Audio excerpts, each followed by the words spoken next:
Winter, 1944. The Ardennes forest, temperatures dropped to -20 Celsius.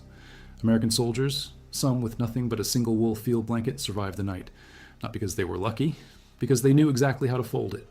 That method trapped 3 times more body heat than the duvets most people sleep under at night, and almost nobody knows it exists anymore. Over the next several minutes, you're going to learn why a folded wool blanket from the 1940s outperforms modern bedding that costs hundreds of dollars. You'll discover why the soldiers who survived the coldest nights of the Second World War weren't the ones with the most equipment, but the ones who understood a specific sequence of folds, layers, and tucks. You'll find out why insulating underneath your body matters more than covering the top. And you'll understand why wool, even when wet, even when compressed, keeps doing something synthetic fibers simply cannot replicate, starting with the physics that make this possible and the forgotten manual that documented it. If you value deeply researched historical content like this, subscribe. It keeps this work going. Drop a comment with your city. Now back to 1944. To understand why this method works, you need to understand one thing about heat. Your body generates it constantly. Around 80 watts at rest, roughly the output of an old incandescent light bulb. The problem is never production. The problem is always loss. Heat escapes 3 ways. Conduction, which is direct contact with cold surfaces. Convection, which is air movement carrying warmth away. And radiation, which is infrared energy leaving your skin. A blanket does not generate heat.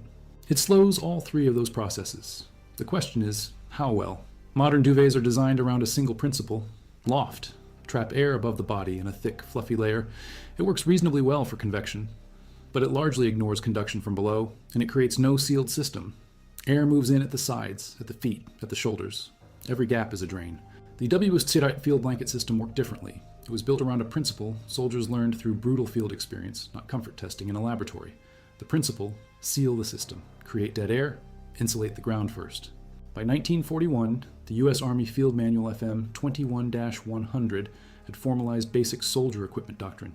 By 1943, field reports from the European and Pacific theaters were documenting what worked and what killed men in cold weather. Early military sleeping bags were heavy, useless when wet, and lost all insulation when compressed under body weight. Soldiers who improvised, who layered wool blankets in specific configurations and tucked them deliberately, survived conditions the equipment was supposed to handle. The British Royal Army had formalized a layering technique as early as 1896.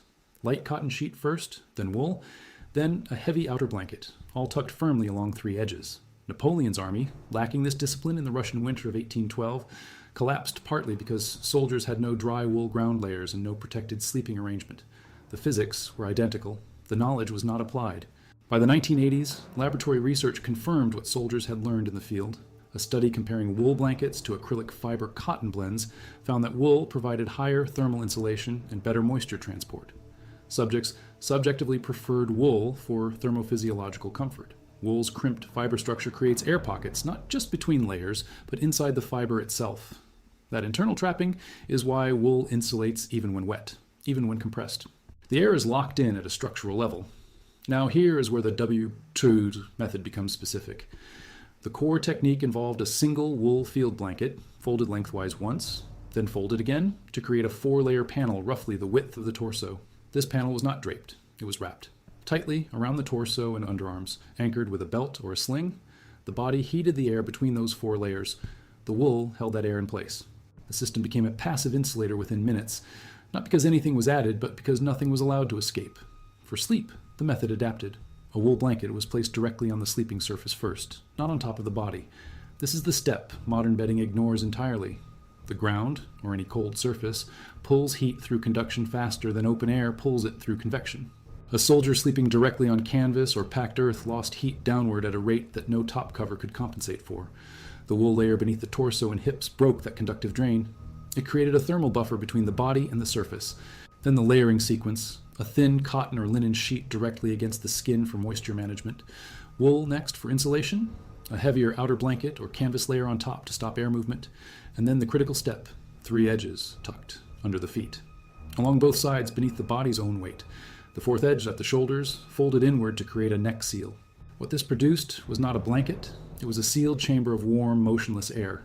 The body heated that air. The wool held it.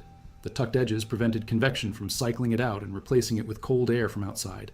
Waseda University researchers, publishing in the journal Building and Environment in July 2025, confirmed using heated thermal mannequins that local skin temperature varies enormously based on body part coverage and edge sealing, even when total insulation values remain the same. The soldiers had solved this problem 80 years earlier with a belt and a fold. Some soldiers went further.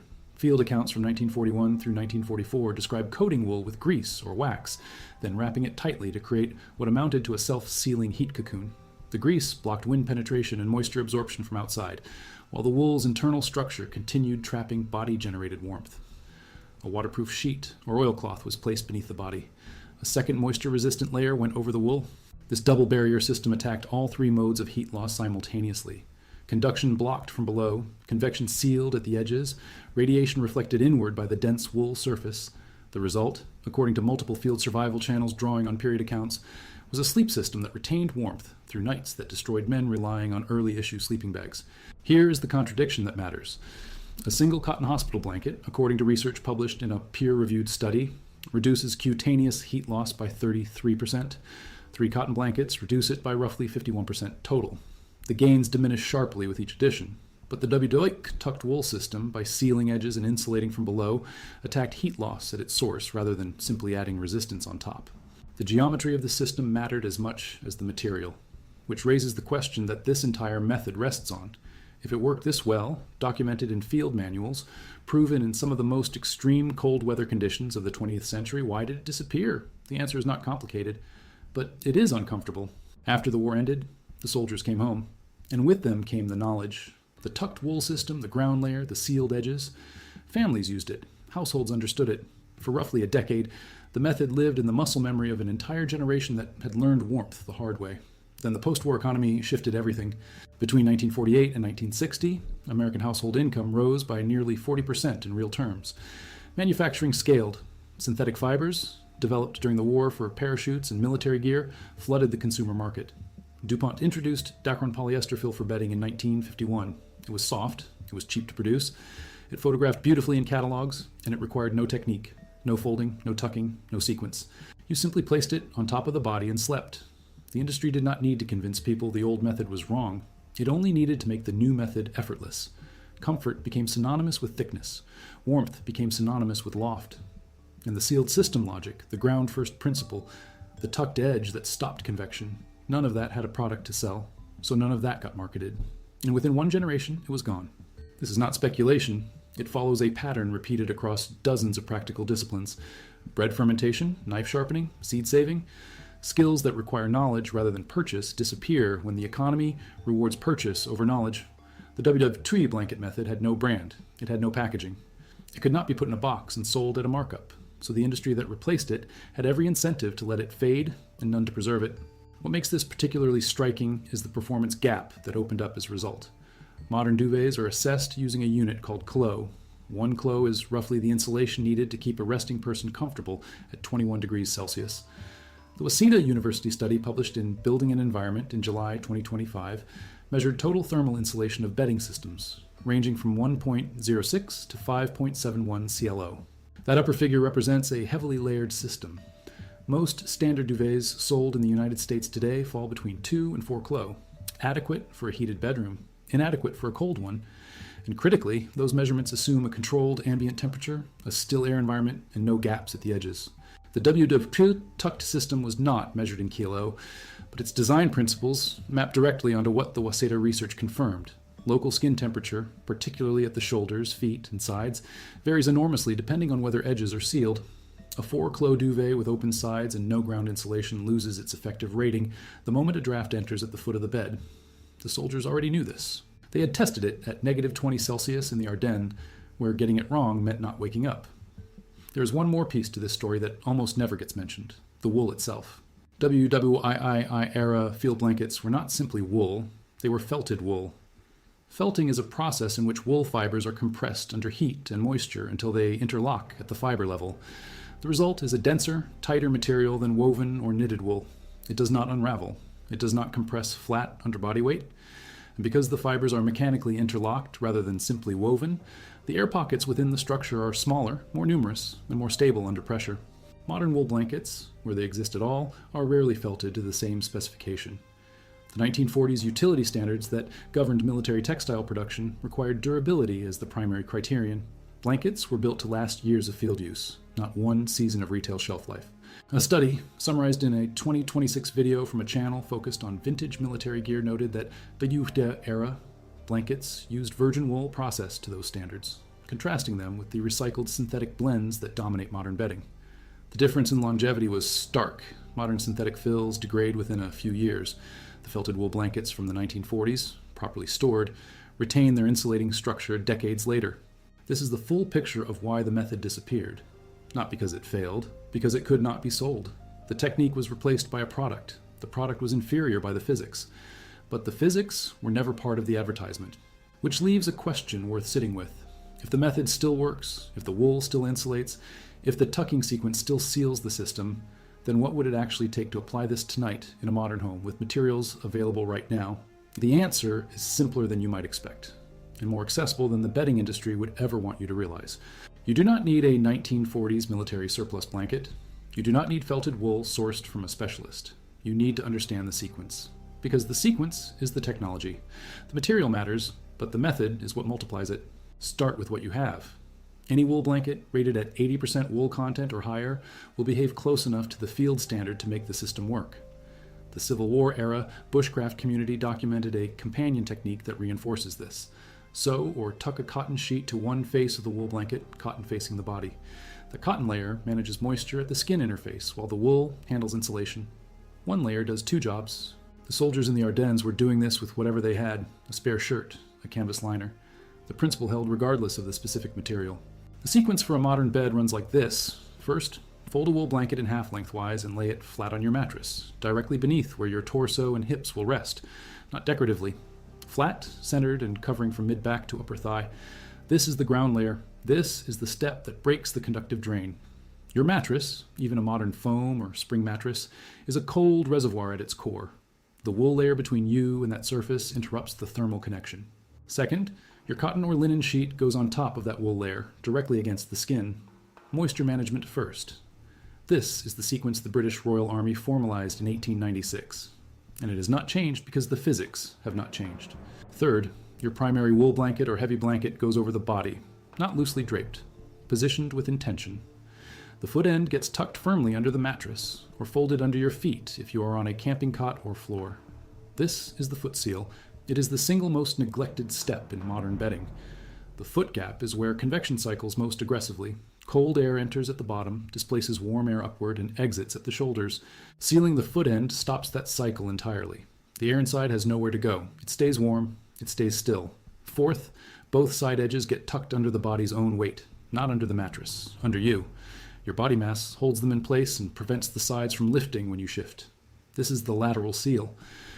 Combined with the foot tuck, you now have 3 sealed edges and 1 open edge at the shoulders. Fifth, the shoulder edge. Fold it inward toward the neck, not outward. Create a collar, not a gap. If you have a second smaller blanket or a folded towel, place it across the shoulders and neck zone. The Waseda University research confirmed that the shoulder region is one of the highest variance areas for local skin temperature in any bedding system. Sealing it is not optional if warmth is the goal. What you have built is not a bed, it is a chamber. The air inside that chamber is heated by your body and held there by wool on 5 surfaces, sealed at 3 edges, and buffered from the cold surface below.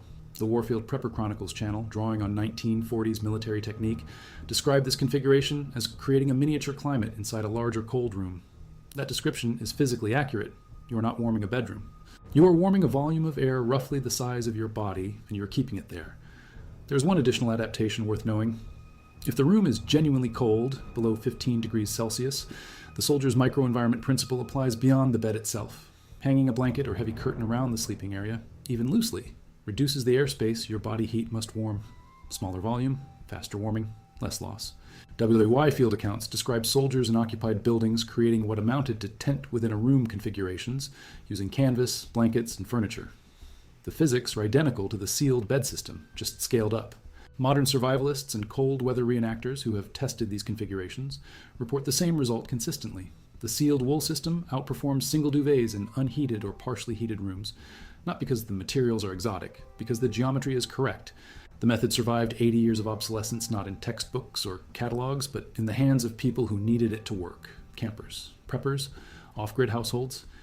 Anyone who has spent a night in a space where the heating failed and discovered that the thick duvet on their bed was not enough. The soldiers who figured this out in the Ardennes in 1944 were not working from theory, they were working from necessity. And necessity, it turns out, is a more reliable teacher than any comfort laboratory. Which brings the entire story back to a single point. The warmth was never in the blanket. It was always in the fold. There's one thing this story has not yet addressed directly. The moment the method left the battlefield and entered a home. What it looked like when a soldier's wife first saw her husband fold a blanket in a way she had never seen. And what happened to that knowledge when the children of those households grew up and moved into homes filled with catalog bedding and central heating. Because the disappearance of the WWII tucked system was not a single event. It was a slow replacement. And the replacement came with a specific promise that turned out to be measurably false. The promise was this: modern materials would do the work that technique used to require. You would not need to know how to fold. You would not need to understand conduction or convection or sealed edges. You would simply buy the right product, and warmth would follow. That promise drove the bedding market from the 1950s onward. And it was wrong in a very specific, quantifiable way. Here is what the numbers actually show. The polyester fiber market, according to a January 2026 report from Globe Newswire, is projected to reach 103.67 million tons by 2035. The fastest growing segment is hollow fiber polyester, specifically because hollow fibers trap air inside each strand, mimicking the principle that wool executes at a structural level. The industry spent 70 years and billions of dollars in research attempting to engineer synthetically what wool does naturally. And the best synthetic hollow fiber still requires the same thing wool always required: sealed edges, a ground layer, and a contained air volume. Without those, the fiber rating is meaningless. The industry solved the material. It never solved the method. And it never told consumers that the method was the part that mattered most. This is why the performance gap persists. A hollow fiber duvet rated at 4 eclo, placed loosely on top of a body in a cold room, with open sides and no ground insulation, will lose its effective thermal rating within minutes of a draft entering at the foot. The Waseda University mannequin data confirmed this directly. Local skin temperature at the feet and shoulders dropped significantly in open-edge configurations, even when total insulation values remained constant. The soldiers in the Ardennes had no laboratory. They had -20 Celsius and one night to figure it out. They figured it out. What is striking now in 2025 and 2026 is that the method is coming back, not through manufacturers, not through bedding brands, through the people who needed it. Channels like Warfield Survival, History HQ, and Echoes of War have collectively published dozens of videos documenting the WWII folding and tucking sequence, drawing on period accounts and field manual doctrine. The comment sections on those videos read like a reunion. People describing power outages in Minnesota winters, off-grid households in rural Montana, families in unheated stone houses in Scotland, all of them reporting the same result. The sealed wool system worked when nothing else did. That is not nostalgia. That is physics reasserting itself. The 80 watts your body generates at rest has not changed since 1944. The 3 mechanisms of heat loss have not changed. The geometry that stops them has not changed. What changed was the economy around it, and economies shift. The method is not complicated to revive. It requires no special purchase, no military surplus, no specialist supplier. It requires understanding 3 things that the previous block already made clear. Insulate the ground first, seal 3 edges, and use wool wherever possible. Those 3 principles, applied in sequence, reconstruct a system that outperformed the best sleeping equipment the United States Army could issue in 1943. The soldiers who survived the coldest nights of the Battle of the Bulge were not the best equipped. They were the best informed. And that information is available right now, tonight, in any home that has a wool blanket and the willingness to fold it correctly. Which raises the final question this documentary has been building toward. If the method works this well, and the physics have not changed, and the materials are accessible, then what does it mean that most people will finish watching this and go back to a loosely draped duvet with open sides and no ground layer? What does it mean that the knowledge exists, is documented, is free, and is still being ignored? The answer to that is not comfortable, but it is the most important part of this story. It means that knowing something and doing something are 2 entirely different acts, and the gap between them is not ignorance, it is friction.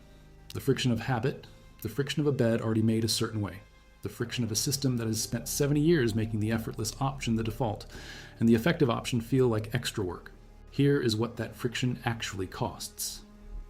A person sleeping under a loosely draped 4-clo duvet in a room at 15 degrees Celsius with open sides and no ground layer is losing heat through all 3 mechanisms simultaneously. Conduction pulling warmth downward through the mattress, convection cycling cold air in at the foot and out at the shoulders, radiation escaping from every uncovered surface. The duvet addresses one of those three, partially. The sealed wool system addresses all three, completely. That is not a marginal difference. That is the difference between waking up warm and waking up at 3 in the morning pulling covers that have already failed. And the stakes are not always abstract. In the United States alone, tens of millions of households experience heating failures every winter. Power outages in states like Texas in February 2021 left millions without heat for days, in temperatures that dropped well below freezing indoors. The people who survived those nights most comfortably were not the ones with the thickest duvets. They were the ones who understood, instinctively or deliberately, how to seal a sleeping space and insulate from below. The method that kept American soldiers alive in the Ardennes at -20 Celsius in 1944 is the same method that kept families in Austin, Texas alive in unheated homes in 2021. The physics do not care about the decade. This is why the question of ignored knowledge matters beyond academic interest. It is a resilience question. Every household that understands the sealed wool system has a functional cold weather survival tool that requires no electricity, no fuel, no purchase, and no infrastructure. Every household that does not understand it is dependent on systems that can and do fail. The bedding industry replaced a skill with a product. The product requires a functioning power grid to stay relevant. The skill does not. There's one final detail worth carrying out of this documentary. Wool can absorb up to 30% of its own weight in moisture without feeling damp to the touch. That is not a comfort statistic. That is a survival statistic. It means that in the conditions where the sealed system is most needed, the conditions where sweat and condensation and damp air are unavoidable, wool continues to insulate. Synthetics do not. A synthetic fill absorbs moisture, clumps, loses its loft, and collapses its air pockets. The insulation disappears precisely when you need it most. Wool absorbs the moisture into its fiber structure and keeps the air pockets intact. It keeps working. 80 years of field evidence, confirmed by laboratory research, available in any home tonight for the cost of one deliberate fold. The soldiers in the Ardennes did not have the luxury of ignoring what worked. Neither, ultimately, do we. The method is here. The physics have not changed. The only thing standing between a cold night and a warm one is the willingness to fold the blanket correctly, lay it beneath the body first, tuck 3 edges, and seal the system that your body has been trying to heat all along. February 2021, Austin, Texas. The temperature inside homes without power dropped to -4 Celsius. People pulled every blanket they owned onto their beds and still woke up cold. The duvets did not fail because they were thin. They failed because they were open. Cold air cycled in at the foot, displaced the warm air that bodies had spent hours generating, and exited at the shoulders. The geometry was wrong. The system was unsealed. And the people who fared best that week were not the ones with the thickest bedding. They were the ones who, by instinct or habit or inherited knowledge, tucked the edges down, put something between themselves and the mattress, and sealed the chamber. That is not a coincidence. It is the same solution arrived at independently that American soldiers reached in the Ardennes in 1944, the same solution the British Royal Army formalized in 1896, the same solution that Napoleon's forces failed to apply in Russia in 1812. The physics did not change across those 209 years. The knowledge did. And when the knowledge was absent, the consequences were identical, whether the setting was a battlefield or a suburb. The Waseda University study published in Building and Environment in July 2025 put numbers to what those Texans and those soldiers already knew experientially. Local skin temperature at the feet and shoulders dropped dramatically in open-edge configurations, regardless of total insulation value. The KLO rating on the label meant nothing once the foot gap opened. The warmth was never in the material. It was in the seal. That is the full picture. 80 watts of body heat, 3 loss mechanisms, 1 sealed geometry, and a method that survived 2 centuries of warfare. 1 post-war economy designed to forget it, and a Texas winter that proved it still works. The knowledge exists. The wool exists. The fold takes 30 seconds. What happens tonight is simply a question of whether the method outlives the documentary, or disappears again into the gap between knowing and doing. This is why the question of ignored knowledge matters beyond academic interest. It is a resilience question. Every household that understands the sealed wool system has a functional, cold weather survival tool that requires no electricity, no fuel, no purchase, and no infrastructure. Every household that does not understand it is dependent on systems that can and do fail. The bedding industry replaced a skill with a product. The product requires a functioning power grid to stay relevant. The skill does not. There is a dimension to that replacement that goes deeper than convenience. The bedding industry did not simply offer a better product. It offered a better story. And the story was built around a specific psychological shift that happened in American households between 1950 and 1965. Before the war, warmth was understood as something you constructed. You built a fire. You layered clothing. You arranged bedding with intention. Warmth required agency. After the war, warmth became something you purchased. A TOG rating, a fill power number, a thread count. The consumer was no longer a participant in the thermal system. They were a buyer of outcomes. That shift was not accidental. It was engineered. The bedding catalogs of the 1950s did not describe how their products worked. They described how their products felt, soft, luxurious, effortless. The language of comfort replaced the language of function, and once that replacement was complete, the question a consumer asked was no longer, how does this keep me warm, but how does this feel when I touch it in the store? Those are entirely different questions. They produce entirely different purchasing decisions, and they produce entirely different outcomes on a cold night when the power goes out. The wool industry itself was not innocent in this transition. By 1955, Australian and New Zealand wool producers were already competing against synthetic fills on price and losing. The response was not to educate consumers about wool's functional superiority. It was to reposition wool as a luxury material, premium, artisanal, expensive. The very properties that made wool a survival material, its density, its moisture management, its structural insulation, were reframed as premium features for people who could afford them. Wool became aspirational rather than practical, and in becoming aspirational, it became inaccessible to the households that needed it most. The people most likely to experience heating failures, lower-income households and older housing stock with inadequate insulation, were precisely the people most likely to be sleeping under cheap synthetic fills with no ground layer and open edges. The knowledge gap and the economic gap reinforced each other. The method that required no money to execute disappeared from the households that had the least money to spend on alternatives. There is one final detail worth carrying out of this documentary.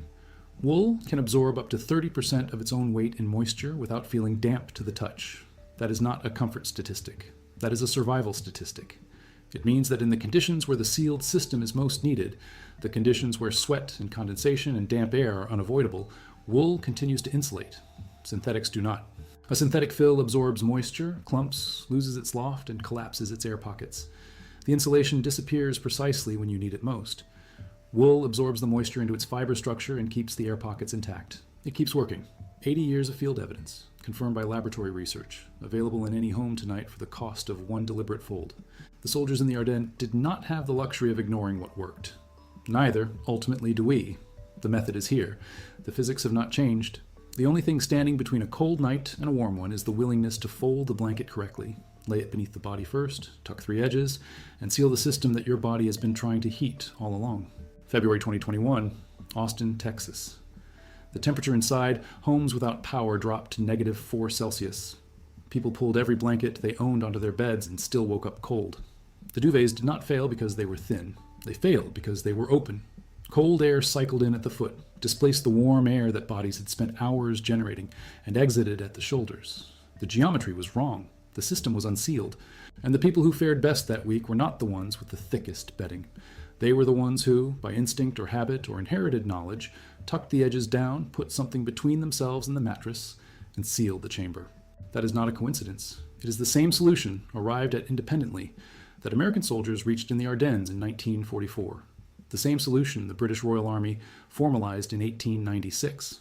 The same solution that Napoleon's forces failed to apply in Russia in 1812.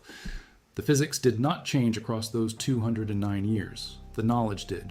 And when the knowledge was absent, the consequences were identical, whether the setting was a battlefield or a suburb. The Waseda University study published in Building and Environment in July 2025 put numbers to what those Texans and those soldiers already knew experientially. Local skin temperature at the feet and shoulders dropped dramatically in open-edge configurations, regardless of total insulation value. The Kilo rating on the label meant nothing once the foot gap opened. The warmth was never in the material. It was in the seal. That is the full picture.